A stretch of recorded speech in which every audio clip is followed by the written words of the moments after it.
मित्रों, सादर जय श्री कृष्ण। हमारे YouTube चैनल में आप सभी का बहुत बहुत स्वागत है। मैं हूं आपके साथ विशाल शास्त्री। आज हम आपको पद्मिनी एकादशी की व्रत कथा सुनाने जा रहे हैं। इस कथा को आप ध्यान पूर्वक जरूर सुनिएगा और अधिक से अधिक लोगों को शेयर भी कीजिएगा। और यदि आप चैनल पर नए हैं तो इस चैनल को सब्सक्राइब करना बिल्कुल भी मत भूलिएगा। हे मुनिवर, पूर्व काल में त्रेता युग में हैहय नामक राजा के वंश में कृतवीर नाम का राजा माहिष्मतिपुरी में राज्य करता था। उस राजा की 1000 परम प्रिय स्त्रियां थी, परंतु उनमें से किसी को भी पुत्र नहीं था जो कि उनके राज्य भार को संभाल सके। देवता, पितृ, सिद्ध तथा अनेक चिकित्सकों आदि से राजा ने पुत्र प्राप्ति के लिए काफी प्रयत्न किए, लेकिन सब असफल रहे।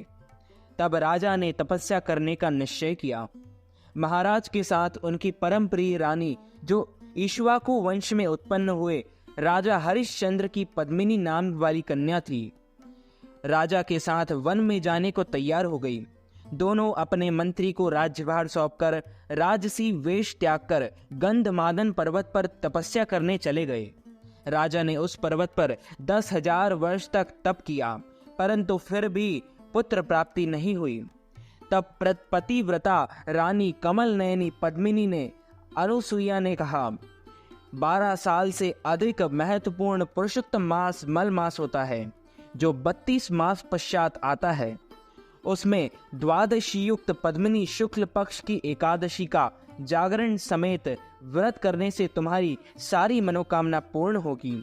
इस व्रत के करने से भगवान तुम पर प्रसन्न होकर तुम्हें शीघ्र ही पुत्र देंगे। रानी पद्मिनी ने पुत्र प्राप्ति की इच्छा से एकादशी का व्रत किया। वह एकादशी को निराहार रहकर रात्रि जागरण करती। इस व्रत से प्रसन्न होकर भगवान विष्णु ने उन्हें पुत्र प्राप्ति का वरदान दिया। इसी के प्रभाव से पद्मिनी के घर कार्तवीर्य उत्पन्न हुआ, जो बलवान थे, और उनके समान तीनों लोकों में कोई बलवान नहीं था। तीनों लोकों में भगवान के सिवा उनको जीतने का सामर्थ्य किसी में नहीं था। सो हे नारद, जिन मनुष्यों ने मल मास शुक्ल पक्ष एकादशी का व्रत किया है, जो संपूर्ण कथा को पढ़ते या सुनते हैं, वे भी यश के भागी होकर विष्णु लोक को प्राप्त होते हैं। एक और कथा के अनुसार उज्जैनी नगरी में शिव शर्मा नामक एक श्रेष्ठ ब्राह्मण रहते थे। उनके 5 पुत्र थे। उनमें से सबसे छोटे पुत्र का नाम जय शर्मा था, जो धर्म भ्रष्ट होकर पाप मार्ग की ओर चल पड़ा, जिसके कारण उसके माता पिता और बंधु बांधव अत्यंत दुखी रहने लगे। उसका कुमार्ग इतना प्रबल हो गया कि स्वजनों ने उसका परित्याग कर दिया। बुरे कर्मों में लीन रहने के कारण कुछ काल के पश्चात माता पिता ने भी उसे घर से निकाल दिया। वह वन की ओर चला गया और घूमते घूमते एक दिन तीर्थराज प्रयाग जा पहुंचा। भूख से व्याकुल उसने त्रिवेणी में स्नान किया और निकट ही हरिमित्र मुनि के आश्रम में जा पहुंचा। वहां पर ब्राह्मणों द्वारा सभी पापों का नाश करने वाली कमला एकादशी की महिमा सुनी, जो परम पुण्यमयी तथा भोग और मोक्ष प्रदान करने वाली है। जय शर्मा ने भी विधि पूर्वक कमला एकादशी की कथा सुनकर मुनियों के आश्रम में ही व्रत किया।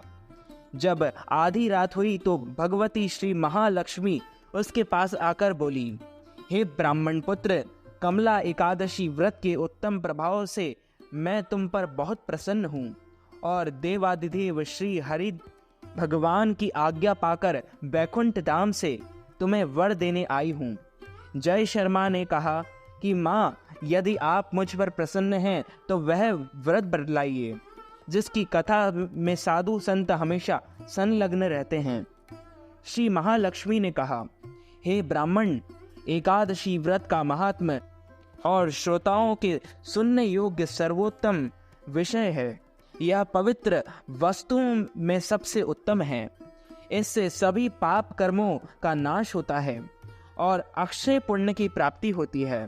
जो पुरुष श्रद्धा पूर्वक इस एकादशी का व्रत पालन करता तथा महात्मा का श्रवण करता है, वह समस्त महापातकों से भी तत्काल मुक्त हो जाता है।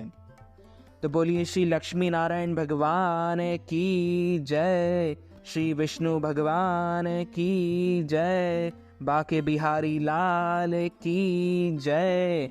अच्युतम केशवम राम नारायणम कृष्ण दामोदरम वासुदेवम हरि, श्रीधरम माधवम गोपिका वल्लभम, श्री जानकी नायकम श्री रामचंद्रम भजे, जानकी मनोहरम सर्वलोकनायकम, श्री शंकरादिसेवितम पुण्य नाम कीर्तनम, श्री राम राम राम राम राम नामतायकम, रामकृष्ण वासुदेव भक्ति मुक्तिदायकम, रामकृष्ण वासुदेव भक्ति मुक्तिदायकम, हरे राम राम राम हरे हरे, हरे कृष्णा कृष्णा कृष्णा हरे हरे।